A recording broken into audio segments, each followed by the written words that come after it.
नमस्कार मेरे प्यारे किसान भाइयों बहनों और इस धरती के सच्चे रक्षक। कभी कभी मैं सोचता हूं कि एक किसान की असली लड़ाई बाजारों से नहीं होती, मौसम से भी नहीं होती, बल्कि उसकी असली लड़ाई उसकी मिट्टी के अंदर छुपे उन अदृश्य पोषक तत्वों से होती है जो दिखते नहीं लेकिन पूरी फसल का भविष्य तय कर देते हैं। हर साल जब आप खेत में खड़े होकर पौधे की नई कोपलों को देखते हैं तो कहीं ना कहीं दिल में एक उम्मीद भी जगती है कि बस इस बार फसल शानदार होगी। लेकिन कई बार क्या होता है, पौधे की नई पत्तियां गीली पड़ने लगती हैं, फसल रुक सी जाती है, पौधों में जान नहीं बचती और हम सोचते रह जाते हैं कि आखिर गलती कहां हो गई। आज की कहानी इसी गलती को समझने की है। एक ऐसी कमी की जो भारत के 70-80% मिट्टी में पाई जाती है। एक ऐसा पोषक तत्व जो पौधे को हरापन देता है, नई पत्तियों को ताकत देता है, जड़ों को मजबूती देता है और फूलों की संख्या को कई गुना बढ़ा देता है। आज हम बात कर रहे हैं जिंक सल्फेट की। लेकिन सिर्फ जिंक सल्फेट की जानकारी नहीं, बल्कि उसके पीछे छिपे विज्ञान की वो परतें भी खोलेंगे जिन्हें जानने के बाद आपकी फसल की सोच बदल जाएगी। इस पूरी वीडियो में एक पूरा सफर होगा, समस्या से समाधान तक, वैज्ञानिक से व्यवहारिक तक और एक किसान से एक समझदार किसान तक। तो किसान मित्रों, वीडियो को बिल्कुल अंत तक देखिएगा, क्योंकि हो सकता है कि इस वीडियो का आखिरी हिस्सा आपकी फसल को ऐसी दिशा दे दे जो पूरे सीजन का खेल बदल दे। और हाँ, अगर आप खेती से जुड़ी ऐसी गहरी और वैज्ञानिक जानकारी हमेशा पाना चाहते हैं तो चैनल को सब्सक्राइब जरूर कर लें, क्योंकि आने वाले वीडियो आपकी फसल को एक नई गति देने वाले हैं। जब हम जिंक सल्फेट की बात करते हैं ना किसान भाइयों, तो हम किसी एक खाद की नहीं बल्कि दो बेहद जरूरी पोषक तत्वों की बात कर रहे होते हैं। जिंक यानी जेडिन और सल्फर यानी एस। ये दोनों पोषक तत्व ऐसे हैं जो पौधे के विकास में मूक कलाकार की तरह काम करते हैं। दिखाई नहीं देते, चर्चा नहीं होती, लेकिन अगर ये न हो तो पूरी फसल का संतुलन बिगड़ जाता है। जिंक क्या करता है? पौधे में एंजाइम एक्टिविटी बढ़ाता है, क्लोरोफिल निर्माण को तेज करता है, नई पत्तियों के विकास को सक्रिय करता है, फसल में ऊर्जा निर्माण की गति बढ़ाता है और सबसे खास पौधे में ऑक्सिन हार्मोन को बढ़ाता है जो फूल और फल बनने की प्रक्रिया को नियंत्रित करता है। दूसरी तरफ सल्फर पौधे को हरापन देता है, प्रोटीन बनाता है, तेल वाली फसलों में तेल की मात्रा बढ़ाता है और ठंड के तनाव से बचाता है। आपने देखा होगा कि कुछ खेतों में सरसों का पौधा अचानक रुक सा जाता है, कुछ खेतों में गेहूं की नई पत्तियां पीली और पतली नजर आती हैं, कुछ जगह प्याज और लहसुन की पत्तियों में पीलापन और रुकावट आ जाती है। अक्सर किसान कहते हैं कि खाद तो डाल दी, सब कुछ कर दिया, फिर भी पौधा नहीं उठ रहा। उसका कारण हो सकता है जिंक प्लस सल्फर की कमी। भारत के बाजार में दो प्रकार के जिंक सल्फेट आता है, जिंक सल्फेट 21% और जिंक सल्फेट 33% मोनोहाइड्रेट। लेकिन इन दोनों में फर्क क्या है और कौन सा फसल में सबसे अच्छा काम करता है, इसका जवाब समझना बहुत जरूरी है। पहला, जिंक सल्फेट 21%। इसमें 21% जिंक और लगभग 10% सल्फर होता है। इसे हेप्टाहाइड्रेट भी कहते हैं क्योंकि इसमें पानी की प्रतिशतता ज्यादा होती है। इसे जब यूरिया के साथ मिलाते हो तो यह पिघलने लगता है, चिपचिपाहट बढ़ती है। इसी कारण बहुत से दुकानदारी से रखते भी नहीं हैं। अगर आप बुआई के समय देना चाहते हो तो दे सकते हो, लेकिन आज के समय इसकी उपलब्धता बेहद कम होती जा रही है।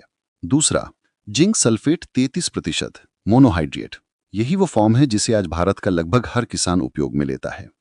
इसमें 33% तक जिंक और 15% तक सल्फर होता है। ये पानी नहीं छोड़ता, इसकी ग्रेन्यूल क्वालिटी बेहतरीन होती है और सबसे खास, इसे यूरिया के साथ आसानी से मिलाकर उपयोग में लिया जा सकता है।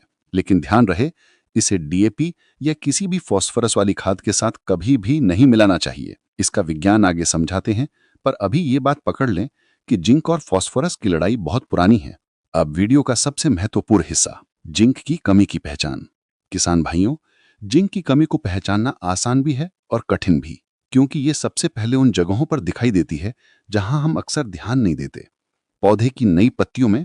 जब फसल की नई पत्तियां हल्की पीली हो जाएं और नसें हरी रह जाएं, तो समझ लीजिए कि पौधे के अंदर जिंक का स्तर गिर चुका है। और एक और संकेत, अगर नई पत्तियां छोटी रह जाएं, टेढ़ी मेढ़ी बन जाएं, किनारे सूखने लगें, तो ये संकेत है कि जिंक की कमी गहराई में जा चुकी है।